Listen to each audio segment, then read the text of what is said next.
Hi friends, ఎలా ఉన్నారు? బాగున్నారా? ఈరోజు అనుకోని అతిథి 5వ ఎపిసోడ్. కథలోకి వెళితే తిలోత్తమ వాళ్ళ ఊరికి ఫోన్ చేసి వాళ్ళు బయలుదేరి వస్తున్నాము అని, అక్కడ ఇల్లు శుభ్రం చేసి పెట్టమని, దానితో పాటు గతంలో జరిగిన విషయాలు ఏమిటి తమ కుటుంబ సభ్యులకు తెలియకూడదని గట్టిగా చెప్తుంది అక్కడ పనిచేసే రామయ్యకి. సరే అమ్మగారు, నేను చూసుకుంటాను అని అంటాడు రామయ్య. ఇక ఫోన్ పెట్టేస్తుంది తిలోత్తమ.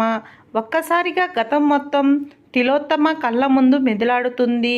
తన కుటుంబం పరువు కోసం ఎవరిని ఏమి చేయటానికైనా వెనకాడని ఆమె తెగింపు మరలా గుర్తు చేసుకుంటుంది. ఆ రోజు నేను చేసిన ఆ ఒక్క పని వల్ల ఇప్పటికీ భయపడాల్సి వస్తుంది.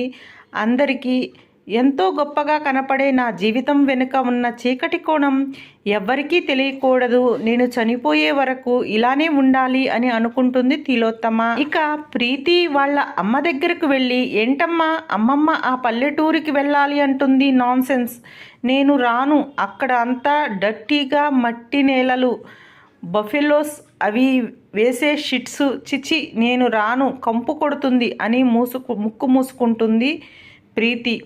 ప్రీతి, నేను ఒకటి చెప్తా వింటావా? నువ్వు కనుక అమ్మమ్మ మాటకి వ్యతిరేకించావంటే, ఆవిడ కోపం వస్తే నువ్వు నేను అని ఆవిడికి తేడా ఉండదు. అందరినీ ఒకే లెక్కలో చూస్తుంది. అప్పుడు వేరే అమ్మాయిని తెచ్చి హర్షకి ఇచ్చి పెళ్లి చేస్తుంది.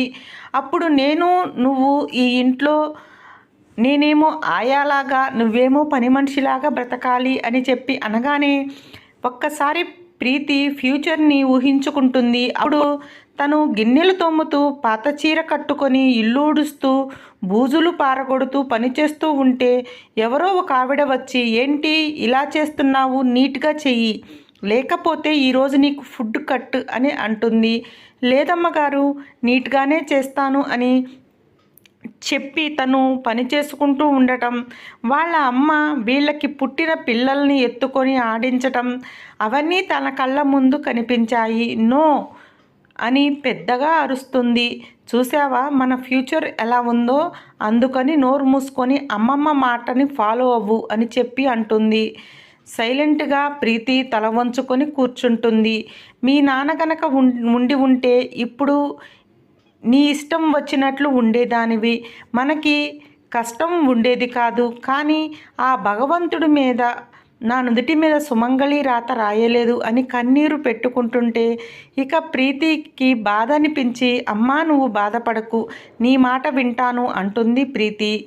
ఇక ఊర్లో రామయ్య తన భార్య రంగితో, ఏమే అమ్మగారి వాళ్ళు వస్తున్నారట, ఊరి నుండి ఇల్లు శుభ్రం చేసి పెట్టమని ఫోన్ చేసి చెప్పారు అని చెప్పగానే సంతోషంగా వాళ్ళ భార్య, అవునా చాలా సంతోషం, ఎన్నాళ్ళయిందయ్యా అమ్మగారిని చూసి, ఇదిగో ఇప్పుడే పని మొదలు పెడతాను అని అంటుంది. రంగి, ఇంకొక విషయం, గతంలో జరిగిన విషయాలేవి వాళ్ళ కుటుంబ సభ్యులకు తెలియకూడదు అని మరీ చెప్పింది అమ్మగారు, జాగ్రత్తగా చూసుకోమరి అని చెప్తాడు రామయ్య.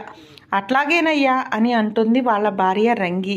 ఇక ఆ ఊర్లో తిరునాళ్ళ కాబట్టి అందరూ గుడి ప్రాంగణాన్ని శుభ్రం చేస్తూ ఊరికి ఒక మంగళ శోభ తెస్తున్నారు. కానీ ఒక్క శాస్త్రి గారు మాత్రమే తీరని బాధ, ఎలా ఈ గండం నుంచి నా కూతురిని కాపాడాలి అని అమ్మవారి ముందు కూర్చొని ఏడుస్తూ ఉంటాడు శాస్త్రి గారు.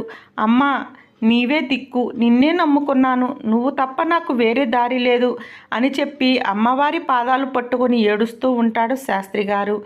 ఇదిలా ఉంటే ఆశ్రమంలో కూర్చుని ధ్యానంలో ఉన్న స్వామీజీకి ఒక ఆత్మ కనిపిస్తుంది. స్వామి, నా బిడ్డ జీవితం ఇలా నాశనం అయిపోవాలా? నేను ఇన్నాళ్ళు ఈ ఆత్మలాగా తనని కాపాడుకుంటూ వచ్చాను. ఇప్పుడు తన జీవితాన్ని ఆ భగవంతుడే కాలరాయాలని చూస్తున్నాడు. ఏం చెయ్యాలి స్వామి అని ఏడుస్తూ ఉంటుంది ఆ ఆత్మ.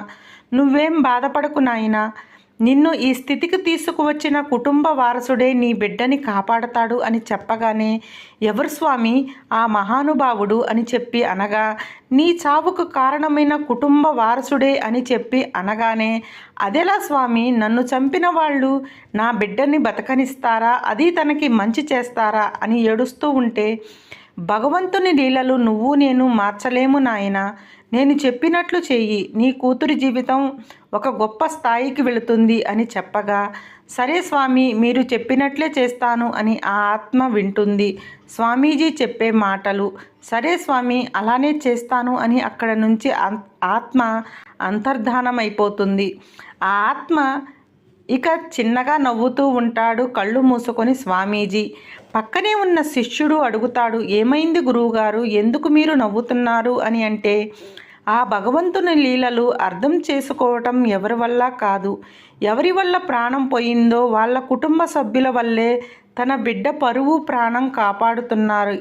ఇదంతా ఆ భగవంతుని లీల అని చెప్పి మళ్ళా ధ్యానంలో కూర్చుంటాడు స్వామీజీ.